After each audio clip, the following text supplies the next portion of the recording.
नमस्कार दोस्तों, मैं नितिन और स्वागत है आपका मेरे चैनल टेक नीति पर। दोस्तों, आपने सिम पोर्ट किया है रिसेंटली, आपके पुराने सिम में से टावर चला गया है बट नए सिम में नहीं है। तो इसका क्या सोल्यूशन है, आपको क्या क्या चीज़ें करनी पड़ेगी, और यदि आप का नंबर जो है किसी और के पास चला जाता है तो आपके साथ क्या क्या चीज़ें मीन्स गलत हो सकती है, वो भी मैं आज की वीडियो में बताने वाला हूँ। और यदि आप BSNL में पोर्ट करवाना चाहते हो तो क्या क्या चीज़ों को आपको ध्यान रखना चाहिए, उसको भी आज की हम वीडियो में डिस्कस करेंगे।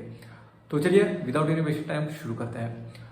और दोस्तों, ये वीडियो जो है आप अदर सिम में भी पोर्ट करते हो उसके लिए भी इंपॉर्टेंट है, क्योंकि अदर सिम में भी ये प्रॉब्लम आपको हो सकती है। और मुझे क्या क्या परेशानियों का सामना करना पड़ा और क्या कितना टेंशन में मैं था, सारी चीज़ें मैं इस वीडियो में कंप्लीटली डिटेल बताने वाला हूँ। वीडियो को पूरा जरूर देखिएगा। नए चैनल पर तो चैनल को जरूर सब्सक्राइब कर लीजिएगा, साथ ही साथ बेल नोटिफिकेशन आइकन में प्रेस कर लीजिए ताकि आने वाले वीडियोज़ की नोटिफिकेशन आपको मिलती रहे। तो चलिए शुरू करते हैं दोस्तों देखिए, मैंने रिसेंटली जो है मेरी वोडाफोन आइडिया की सिम थी, 2 सिम थी, उनको BSNL में कन्वर्ट किया था। दोनों नंबर काफ़ी इंपॉर्टेंट थे क्योंकि उसमें सारी चीज़ें लिंक्ड थी, अलग अलग जगहों पे लिंक थे। जैसे कि जो इम्पोर्टेंट डॉक्यूमेंट हमारे होते हैं उसमें लिंक थी, वो बैंक अकाउंट थे उसमें लिंक थी। तो काफ़ी इम्पोर्टेंट जो है वो सिम्स थी। सो मेरे साथ प्रॉब्लम क्या हुआ था, मैंने जो सिम पोर्ट किया था वो पुराने सिम में से नेटवर्क तो चला गया, बट मीन्स एक सिम का 2 सिम किया था तो उसमें एक सिम में तो नेटवर्क आ गया था दूसरे दिन बंद होने के बाद, लेकिन एक सिम में नेटवर्क नहीं आ रहा था। तो दोस्तों मुझे ऐसा लगा कि चलो BSNL है, थोड़ा टाइम ले रहा होगा। तो एक दिन मैंने जो है उतना जो है लोड नहीं लिया, लेकिन दूसरे दिन तीसरे दिन हो गया, नेटवर्क आ ही नहीं रहा था। तो फिर कुछ ना कुछ यहाँ पे प्रॉब्लम थी। क्या प्रॉब्लम थी, कैसे मैंने उसे सॉल्व किया, और ऐसी प्रॉब्लम यदि आप फेस करते हो तो आपको क्या करना चाहिए और इमीडिएटली आपको क्या करना चाहिए, वो इस वीडियो में बताने वाला हूँ मैं। तो दोस्तों देखिए, मैं एक अपनी टाइमलाइन के हिसाब से बताता हूँ आपको। देखिए दोस्तों, मैंने गुरुवार के दिन जो है हफ्ते में गुरुवार आता है उसमें जो है पोर्ट किया था। पोर्ट रिक्वेस्ट सारी सक्सेसफुल हो गई। एक मैंने ऑनलाइन KYC किया था अंगूठा लगा के, और दूसरी जो है ऑनलाइन होने रही थी क्योंकि जो ऐप बराबर से काम नहीं कर रहा था। तो फिर उन्होंने ऑफलाइन KYC की थी जिसमें आधार कार्ड वगैरह की फोटो वो लेते हैं। सो एक ऑफलाइन और एक ऑनलाइन, ऐसे मैंने 2 सिम जो है गुरुवार के दिन पोर्ट किए थे। दोनों वोडाफोन आइडिया के थे और मैंने BSNL में पोर्ट किया था। अब दोस्तों देखिए, सभी नेटवर्क ऑपरेटर के लागू है। मैंने स्पेशली BSNL में किया था, इसलिए मैं BSNL बोल रहा हूँ, लेकिन कोई दूसरे में आप जो भी कर रहे हो तो उसमें भी ये लागू होगी, जो चीज़ें आपको ध्यान में यहाँ पे रखनी है। तो दोस्तों गुरुवार, फिर शुक्रवार और शनिवार 2 दिन जो है सिम पुरानी वाली शुरू रहती है, और 2 दिन के बाद फिर जो है बंद हो जाती है और नए जो सिम कार्ड है उसमें नेटवर्क आ जाता है। दोस्तों मुझे ऐसा लगा कि शायद संडे होगा इसलिए नेटवर्क नहीं आया होगा, लेकिन दोस्तों ऐसा कुछ नहीं होता है। संडे रहो, मंडे रहो, कुछ भी कोई भी दिन रहो, जैसे आपके पुराने सिम में से नेटवर्क गया वैसे नए सिम में आपका आना चाहिए। नहीं आ रहा है तो आप कुछ ना कुछ गड़बड़ है। अब वो गड़बड़ क्या है वो भी आगे आपको बताता हूँ क्या गड़बड़ हो सकती है एक्चुअली। दोस्तों तो फिर मैं थोड़ा सा घबरा गया था, ठीक है। उस दिन मैंने 1-2 दोस्तों को फ़ोन लगाया था, क्योंकि कुछ दिन पहले मेरे दोस्त ने भी जो है सिम चेंज किया था, तो उसका भी थोड़ा सा लेट से शुरू हुई थी सिम। तो मुझे लगा चलो हो जाएगी ये, लेकिन यहाँ पे दोस्तों देखिए, ऐसा आपको बिल्कुल नहीं करना है। आपको जैसे नेटवर्क नहीं आता है तो आपको जाना है दुकान के वाले के पास। और एक चीज़ अब आपको यहाँ पे मैं बताना चाहूँगा दोस्तों, जो भी ऐसे बाहर सिम बेचते हैं ना उनके पास से कभी भी पोर्ट मत कीजिए, क्योंकि यदि आपको कुछ भी ऐसा प्रॉब्लम फेस होता है ना दोस्तों, तो वो कभी भी आपका साथ नहीं देंगे दोस्तों, और समय पे फ़ोन भी नहीं उठाएंगे। तो मेरे साथ तो ऐसा हुआ, जिसको मैं फ़ोन लगा रहा था बार बार, ऑफिस गया था मैं BSNL के, तो उस दिन उसने फ़ोन ही नहीं उठाया। सो दोस्तों फिर मुझे बहुत परेशानी हुई। तो आगे क्या हुई वो आपको बताता हूँ। तो दोस्तों देखिए, फिर मैं सोमवार को गया उसके पास, तो लकीली मेरे पास उसका नंबर था। तो जब भी आप कभी ऐसे कर भी रहे हो तो जिसके पास जिसके पास से आपने कन्वर्ट करा ये सिम, उसका नंबर जरूर ले लीजिए, ठीक है। और उसका आता पता सब कुछ आप अपने पास रख लीजिए दोस्तों, नहीं तो प्रॉब्लम हो सकती है आपको। फिर मेरे पास तो नंबर था, मैं गया फ़ोन किया, तो मंडे का दिन था, मैं गया उनके पास, ऐसा ऐसा बताया कि मेरा नेटवर्क नहीं आया एक सिम का। उन्होंने फिर ऑफिस में फ़ोन लगाया तो उन्होंने बोला शाम तक शायद आ जाएगा। तो मैं उस दिन फिर राह देखा, सोमवार का दिन था, पूरे दिन राह देखा। दिन भर मैं वही काम कर रहा था, नेटवर्क इस मोबाइल को स्विच ऑफ करो, फिर नेटवर्क फ्लाइट मोड में डालो, उसको सिम इधर उधर करो, वो सब कुछ मैं कर रहा था, लेकिन कुछ भी नहीं हो रहा था, नेटवर्क नहीं आया था।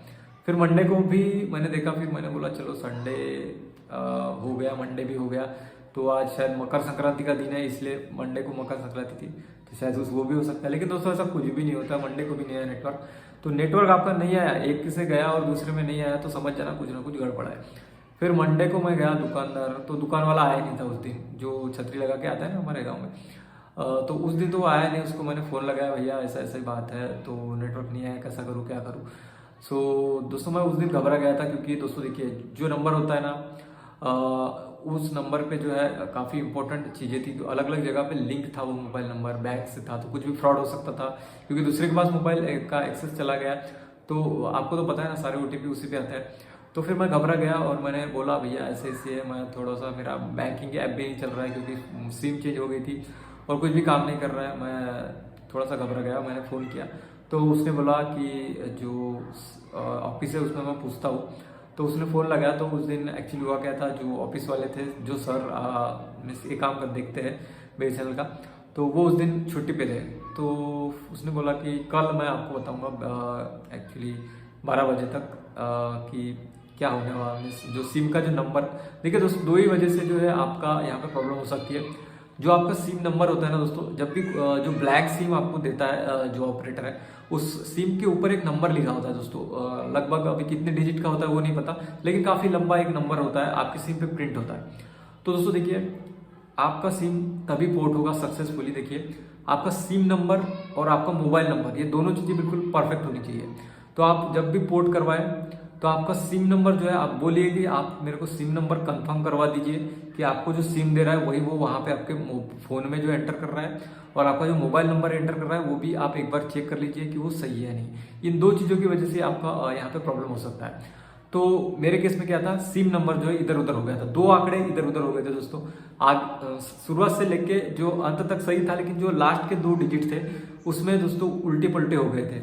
उसकी वजह से क्या हुआ, जो नेटवर्क आने वाला था वो दूसरे सिम में आ गया नेटवर्क, और मुझे जो सिम दी गई थी उसमें नेटवर्क नहीं आ रहा था।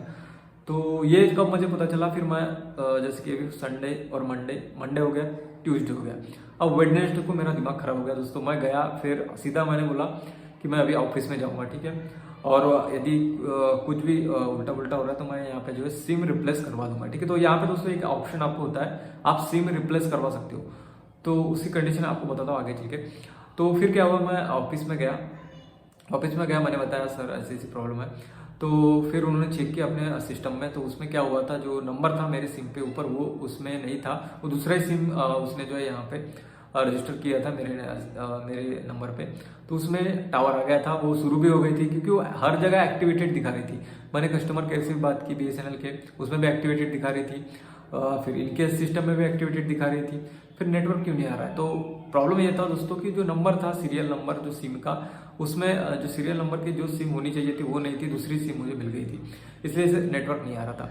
फिर उन्होंने बोला कि जाओ, जो जिसके पास से आपने किया है उसको बोलो कि ये वाली नंबर की सिम है, तो होगी तो वो दे दो मुझे, और ये रख लो। तो दोस्तों मैं फ़ोन लगा रहा हूँ उसको, सो वो कहीं बाहर गया था, वो फ़ोन नहीं उठा रहा था और मैं उसका एड्रेस भी नहीं जानता था।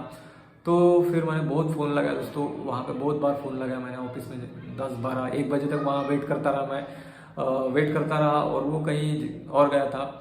तो फिर फिर मैंने सर को बोला कि सर मेरी सिम जो है रिप्लेस करवा दीजिए, क्योंकि मेरे साथ जो है यहाँ पे मैं 2-3 दिन से काफ़ी परेशान हूँ, और अभी सिम रिप्लेसमेंट का वैसे आपके साथ कुछ चार्ज लिया जाता है, ठीक है, ज़्यादा नहीं होता है, कम होता है, 100-150-200 जो भी है, अलग अलग सिम का अलग अलग हो सकता है, तो वो आपको देना होता है और आपकी सिम रिप्लेस हो जाती है। कंडीशन ये की है, जिसके नाम पे सिम थी, जैसे कि मान के चलो, अब ये उस पर भी लागू होता है, आपकी सिम टूट जाती है आप रिप्लेस करवा सकते हो, आपकी सिम कहीं खो जाती है तो भी आप रिप्लेस करवा सकते हो। उसमें कंडीशन एक ही है कि दोस्तों आपका जो है आधार नंबर आपके पास होना चाहिए, और जिसके नाम पे है, जो सिम जिसके नाम पे है उसके नाम पे उसका आधार कार्ड होना चाहिए, वो व्यक्ति वहाँ पे प्रेजेंट होना चाहिए, क्योंकि KYC आजकल डिजिटल हो गई है, आपकी फ़ोटो ली जाती है, सेल्फी लेनी होती है, ब्लिंक ब्लिंक करके वो ऑटोमेटिक फ़ोटो कैप्चर होती है। तो जिसके नाम पे सिम कार्ड है उसी को जाना पड़ेगा, तभी ये पॉसिबल हो पाएगा, अदरवाइज नहीं हो पाएगा, ठीक है। तो कुछ चीज़ जो कुछ ऑपरेटर है उसमें लास्ट रिचार्ज अमाउंट में पूछा जाता है, तो वो सब आपको कलेक्ट करके जाना है। यदि आपकी सिम टूट जाती है, लॉस हो जाती है, और या फिर ऐसी सीन हो जाता है आपके साथ पोर्टेबिलिटी में। तो फिर मैंने दोस्तों वहाँ से जो है बना लिया सिम, जो मेरे ही नाम पे थी। तो मैंने फिर जो है वहाँ पे सारी चीज़ डिटेल वगैरह फेस का कैप्चर उन्होंने किया, और मुझे फिर जो है, जो मुझे सिम मिली थी ना, जो जिसका नंबर गलत था, तो उसी सिम को उन्होंने रजिस्टर करके मेरे नंबर पे दे दिया। और विद इन 2 आवर्स दोस्तों, 2 घंटे में, मेरी वजह से 1.5 घंटे में स्टार्ट हो गई थी, तो 2 घंटे का वो समय देते, 2 घंटे में आपकी सिम आपके जो सिम में है नेटवर्क आ जाता है। तो ऐसी प्रॉब्लम मुझे फेस करना पड़ा। अब दोस्तों देखिए, यहाँ पे मैं आपको कुछ टिप्स देना चाहता हूँ, यदि आप पोर्ट करना चाहते हो तो पहले टिप्स है दोस्तों कि कभी भी आप पोर्ट करवाओ तो या तो आप ऑफिस से करवाओ या फिर कुछ आपके पास जैसे आपके घर के पास ऐसे दुकानदार हो जो हमेशा कंटिन्यू अपनी दुकान खोलते हैं, उनके पास से कराओ।